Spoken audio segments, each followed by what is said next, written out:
Hello and thank you for tuning in. I'm Sophie from Loose TV, presenting you with this year's election coverage. You can find all our videos and more about the candidates online at our website www.lsesuelects.co.uk, a website made in collaboration with the Beaver and Pulse Radio. Today I have with me the Women's Officer candidates. Thank you for being here today. I have with me the women's candidates Fathia and G.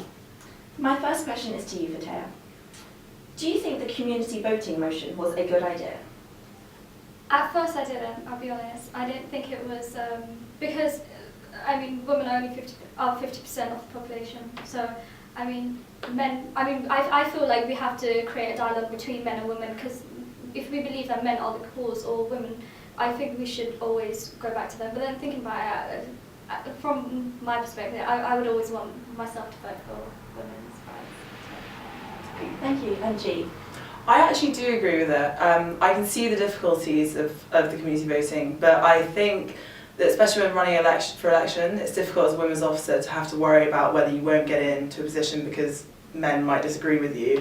And I think that there's definitely room for dialogue with men. I think it's really important that there is that dialogue, but that's something that can happen after election, and it's very important that women are in control of who's representing them at a student union level.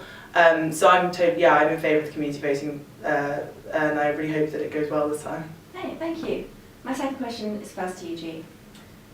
How will you encourage those outside your core base, so engage in dialogue with men, for example? I think what's really important for me is to utilise societies, because they have the leadership structures, they represent their groups well. For me, one of my big things is to work with national, cultural, faith societies, make sure that everyone's included in the dialogue. When it comes to working with men, there are plenty of societies where men are well represented, but also the advisor to male students within the school. And I think trying to open up the floor, I'm having regular community meetings which will be open to men and women, so that's a good place for conversations to start and discussions to continue. Hey, thank you. And Fathia?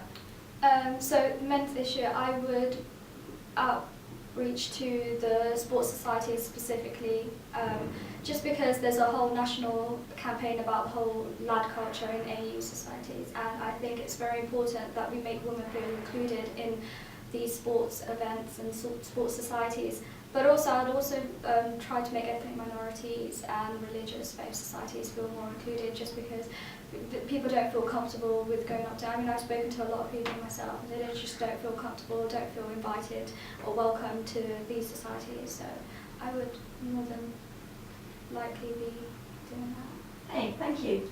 And my third question leads on from both of your answers. How will you be working with the AU? Fathia, I'll come to you first. Okay, so the main thing in my manifesto was actually to tackle sexism in the AU or the lad culture.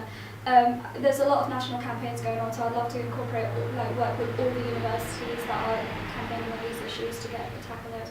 But also, a lot of the women's sports are doing amazingly well, but I think we just need to integrate more faiths and ethnicities into that, and try to broaden out and make it seem more accessible to women in general. Hey, thank you. Angie?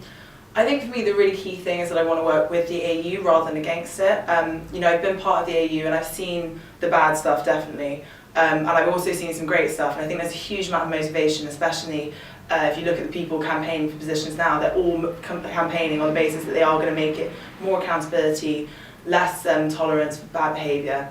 So I really want to make sure that I'm working with the AU president, with the AU exec, so that when instances happen, they're dealt with swiftly and efficiently, perpetrators are dealt with, but that also the good stuff that goes on in the AU is also brought out into the fore. I think the women's sports are incredible. If you look at women's rugby, they've gone from a membership of 12 last year to 85, and they're in the top 8 in the country, and we just don't know this at LSE, we don't hear about it enough. So that's a really big thing for me, is promoting the good stuff and making sure the bad stuff's dealt with quickly. Right, thank you.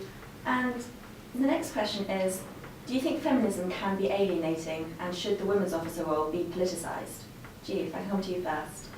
Yeah, I can definitely see how feminism can feel alienating to women. I think it's often a lack of understanding, and that's on the part of feminists as well, not understanding why women wouldn't want to get involved, and women not understanding what feminism is about. So I think there definitely needs to be more of an open discussion about what it means to be a feminist for men and women. And I don't think that the women's officer should necessarily come out and say I'm a feminist and this applies to all of you, but I do think it's important to believe in the equality of women, which is essentially what feminism is. And so I would definitely call myself a feminist, but I do understand that there will be a lot of women I represent who wouldn't necessarily identify that way, and it's still important for me to represent them. Hey, thank you. And Fathia? Yeah, following on from what she's saying, I just think the whole feminist word has this negative connotation of like we believe we're superior to men, but that's not the case.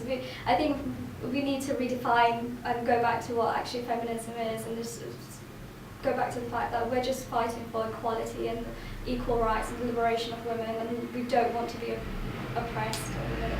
But I think we do need to work together and fight for justice. Thank you. My fifth question is, can you explain what intersectionality is to me and its importance in your own views? Fathia? That's probably the biggest thing in my manifesto. Intersectionality, as a woman from an ethnic minority and a religious minority, I think it's paramount to think. With 6% of the population in the LSE being international students or ethnic minorities, I think it's important to make all women feel included. Especially me, when I joined LSE, I didn't feel like I could just walk up to women's led society and feel included. So I know how it feels, and I'm in a lot of faith societies and a lot of culturally led societies, so I know how they feel and I can relate to them. And I think it's important that we work with the anti-racism officer, for example, the LGBT, like the other liberation officers, to create a better dialogue between each other and fight the cause together. Thank you. And G?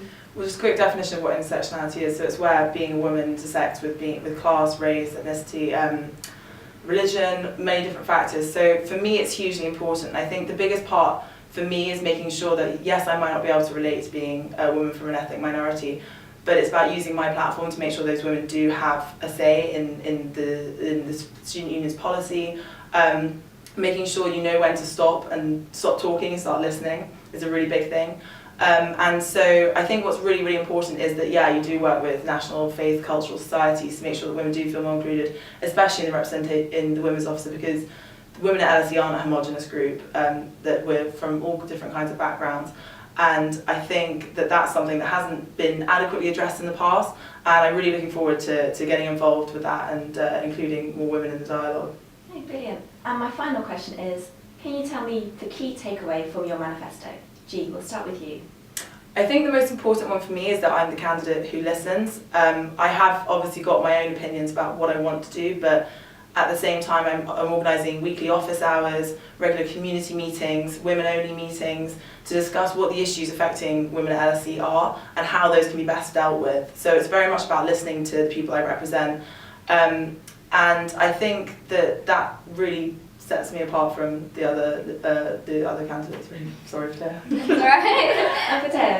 I think the main thing to take away from mine is I want it to be inclusive and accessible to everyone. So any woman who feels like they're not being treated justly or they're not being treated fairly, they can come to me, approach me in any way, shape or form and talk to me about it. But I think for far too long we've just been speaking about these issues and it's not been dealt in a adequate manner. So I think we really actually need to do something active about it, and I hope that I can deliver that. Hey, thank you.